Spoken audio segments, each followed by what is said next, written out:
عظیم اللہ خان کا شمار پہلی ملک گیر جنگ آزادی 1857 کے ان منصوبہ سازوں میں ہوتا ہے جنہوں نے نوابین حکمرانوں اور سربراہان ریاست کے ساتھ مل کر فرنگیوں کے خلاف جامع حکمت عملی کو قطعیت دی۔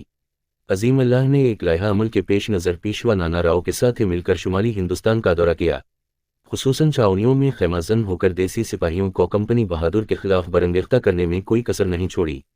علاوہ ازیں رائے عامہن ہموار کرنے کے لیے سنہ 1856 میں ہندی اور اردو میں قیام آزادی کے نام سے بھی ایک اخبار شروع کیا۔ عظیم اللہ خان کی پیدائش 17 ستمبر 1830 کو کانپور کے پٹکا پور محلے کے ایک غریب خاندان میں ہوئی۔ ان کے والد نجیب اللہ راج مستری کا کام کرتے تھے۔ ایک مرتبہ کسی انگریز افسر کے گھر کام کر رہے تھے جس نے انہیں اپنا استبل صاف کرنے کے لیے کہا، مگر انہوں نے انکار کر دیا تو اس نے نجیب اللہ کو ایسی بے رحمی سے پیٹا کہ وہ پھر نہ ہٹ سکے۔ اس واقعہ نے بچپن سے ہی عظیم اللہ خان کو انگریزوں سے ناراض کر دیا تھا، مگر اپنی بیوہ ماں کریمن کی بیماری کے مد نظر 7 سالہ عظیم اللہ کو ایک انگریز افسر ہلرسڈین خاندان میں نوکری کرنی پڑی، جو ایک شریف النفس انسان تھا جس نے ان کے تعلیمی ذوق کو دیکھ کر اپنے بچوں کے ٹیوٹر مارس سے انگریزی اور فرانسیسی زبان پڑھنے کی اجازت دے دی۔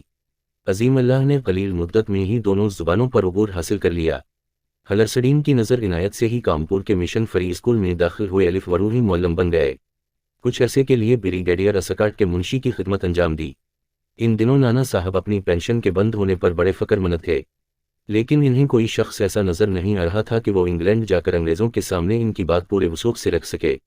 اسی اثنا میں عظیم اللہ کی ذہانت کا شہرہ نانا صاحب کے کانوں تک پہنچا تو انہوں نے فوراً اپنا قاصد بھیج کر انہیں بلایا اور الف پنہ مشیر بنانے کی پیشکش رکھی، جس کے بعد عظیم اللہ نے فری اسکول کی نوکری چھوڑ دی اور پیشواراؤ کے دربار سے منسلک ہو گئے۔ سنہ 1853 میں نانا صاحب نے عظیم اللہ کی سربراہی میں ایک وفد کو انگلستان بھیجا۔ عظیم اللہ نے نانا صاحب کی 8 لاکھ پینشن کی بحالی کے لیے ایری چوٹی کا زور لگا دیا، لیکن انگریز حکام نے ان کی دلیلوں کو سرے سے خارج کر دیا۔ تاہم عظیم اللہ کو لندن میں 3 سال قیام کے دوران انگریزوں کی سیاست کو قریب سے دیکھنے کا موقع میسر ہوا۔ دوران واپسی انہوں نے کئی ممالک کا دورہ کیا۔ جب عظیم اللہ مالٹا پہنچے تو معلوم ہوا کہ روسی افواج نے مالٹا میں اینگلو فرانسیسی فوجوں کو شکست دے دی ہے، لہذا وہ روس کی فوجی صلاحیتوں کا مشاہدہ کرنے کے لیے قسطنطنیہ گئے۔ بعد ازاں انہوں نے پیرس اور کریمی کا دورہ بھی کیا اور متعلقہ ممالک کے حکمرانوں کی سیاست اور جنگی حکمت عملی کا مشاہدہ کیا، جس سے عظیم اللہ کافی متاثر ہوئے اور مادر ہند کی آزادی کے لیے جدوجہد کرنے کی ترغیب ملی۔ عظیم اللہ نے ان ممالک کے ساتھ دوستانہ تعلقات قائم کرنے کی کوشش کی جو انگریزوں کے خلاف جدوجہد میں مدد کے لیے تیار تھے۔ وطن واپسی کے بعد انہوں نے نانا صاحب کو اپنے خیالات سے آگاہ کیا، چنانچہ نانا صاحب بھی مسلح انقلاب کے لیے تیار ہو گئے۔ عظیم اللہ نے حکمرانوں کو ایک پرچم تلے کھڑے ہونے کی تلقین کرنے کے لیے خطوط لکھے، لیکن قبل از وقت 10 مئی 1857 کو چنگاری بھڑکنے سے الٹی ہو گئی سب تدبیریں۔ آخرکار 4 جون 1857 کی شب میں دیسی سپاہیوں نے کانپور میں بغاوت کا علم بلند کر دیا۔ انقلابی عوام نے مولانا سلامت اللہ کی رہنمائی میں سبز پرچم کشائی کی۔ بعد ازیں باغی سپاہ کی 3 پیدل ریجمنٹ نے دلی کی راہ پکڑی، لیکن عظیم اللہ کے سمجھانے پر واپس آ گئے۔ علاوہ ازیں انہوں نے نانا کو دلی سے باز رکھا کیونکہ نانا کانپور میں دلی سے بہتر جنگ سے فرنگیوں کا مقابلہ کر سکتے تھے۔